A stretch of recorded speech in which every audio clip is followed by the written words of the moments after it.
ബംഗളൂരുവിലെ ശ്രീകണ്ഠീരവ സ്റ്റേഡിയം ഇതേവരെ ISLൽ കേരള ബ്ലാസ്റ്റേഴ്സിന് മുന്നിൽ മുട്ടുമടക്കിയിട്ടില്ല. ഒരിക്കലും കീഴ്പ്പെടാത്ത കടമ്പ മറികടക്കാൻ ഇത്തവണയെങ്കിലും ബ്ലാസ്റ്റേഴ്സിന് സാധിക്കുമോ എന്ന് ശനിയാഴ്ച അറിയാം. കഴിഞ്ഞ മത്സരത്തിൽ ഗോവയ്ക്കെതിരെ 1-0 പരാജയപ്പെട്ടു നിൽക്കുകയാണ് ബ്ലാസ്റ്റേഴ്സ്.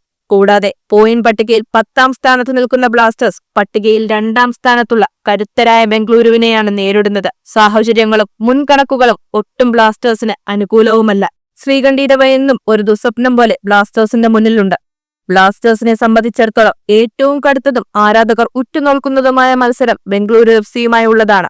ഈ സീസണിൽ കൊച്ചിയിൽ പരസ്പരം ഏറ്റുമുട്ടിയപ്പോഴുള്ള നാണക്കേട് മറികടക്കുവാൻ ബ്ലാസ്റ്റേഴ്സിന് തിരിച്ചു വന്നേ കഴിയൂ. ഒക്ടോബർ 25-ന് കൊച്ചിയിൽ ഏറ്റുമുട്ടിയ ബ്ലാസ്റ്റേഴ്സ് 1-3 ബംഗളൂരു FCയോട് പരാജയപ്പെടുകയായിരുന്നു.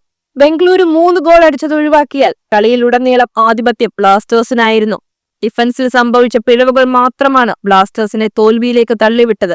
ബംഗളൂരു FCയിൽ ബ്ലാസ്റ്റേഴ്സിനെ കാത്തിരിക്കുന്ന ഏറ്റവും വലിയ കടമ്പ പെരേര ഡയസ് ആണ്. കൊച്ചിയിൽ കളിക്കാൻ വന്നപ്പോഴും ഗാലറിയെ നിശബ്ദമാക്കിക്കൊണ്ട് തുടങ്ങിയത് പെരേര ഡയസ് തന്നെയായിരുന്നു. സെൻട്രൽ ഡിഫൻഡറിൽ നിന്ന് റാഞ്ചിയെടുത്ത ഒരു പന്ത് ഗോൾ കീപ്പറിന് മുകളിലൂടെ ചിപ്പ് ചെയ്തിട്ട് ഡയസ് ആദ്യം വലകുലുക്കുന്നു. ഗോളിന് മുൻപും ശേഷവും കളിയിൽ ബ്ലാസ്റ്റേഴ്സ് മുന്നിട്ട് നിന്നപ്പോഴാണ് ഈ പിഴവ് സംഭവിച്ചത്.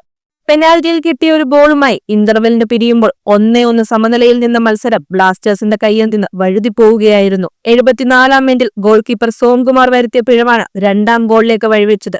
ബോക്സിലേക്ക് വന്ന പന്ത് സോംകുമാറിന്റെ കയ്യിൽ നിന്നും പോവുകയും അവസരം മുതലാക്കി എഡ്ഗർ മെൻഡസ് ഗോളാക്കുകയും ചെയ്യുന്നു. പിന്നീട് 94-ാം മിനിറ്റിലും എഡ്ഗർ തന്നെ ബ്ലാസ്റ്റേഴ്സിന്റെ വല കുലുക്കുന്നു. 57% പൊസഷനും 15 ഷോട്ടുകളും 6 ഷോട്ട് ഓൺ ടാർഗറ്റും ഉണ്ടായിട്ടും ബ്ലാസ്റ്റേഴ്സ് ആ മത്സരം തോറ്റു. ശ്രീകണ്ഠീരവയിലേക്ക് വരുമ്പോൾ ഒരിക്കലും ജയിച്ചു കയറാൻ കഴിയാത്ത ബാലികേറാ മലയാണിത്.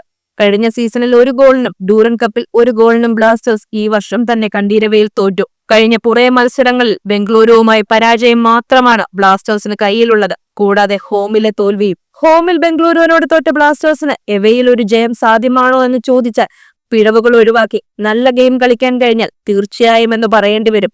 എതിരാളികൾക്ക് ഗോൾ അടിക്കാൻ വഴി തുറന്നു കൊടുക്കുന്ന ബ്ലാസ്റ്റേഴ്സിന്റെ സ്ഥിരം മിസ്റ്റേക്കുകൾ ഒഴിവാക്കിയാൽ തീർച്ചയായും ബ്ലാസ്റ്റേഴ്സിന് മത്സരത്തിൽ ജയം ഉറപ്പിക്കാം. ബ്ലാസ്റ്റേഴ്സിനെ സംബന്ധിച്ച് ശനിയാഴ്ച നടക്കുന്നത് ജീവൻ മരണ പോരാട്ടമാണ്. കരുത്തരായ ബംഗളൂരു FCയെ അടിയറവ് പറയിക്കാൻ ബ്ലാസ്റ്റേഴ്സിനാകുമോ എന്ന് കാത്തിരിക്കാം.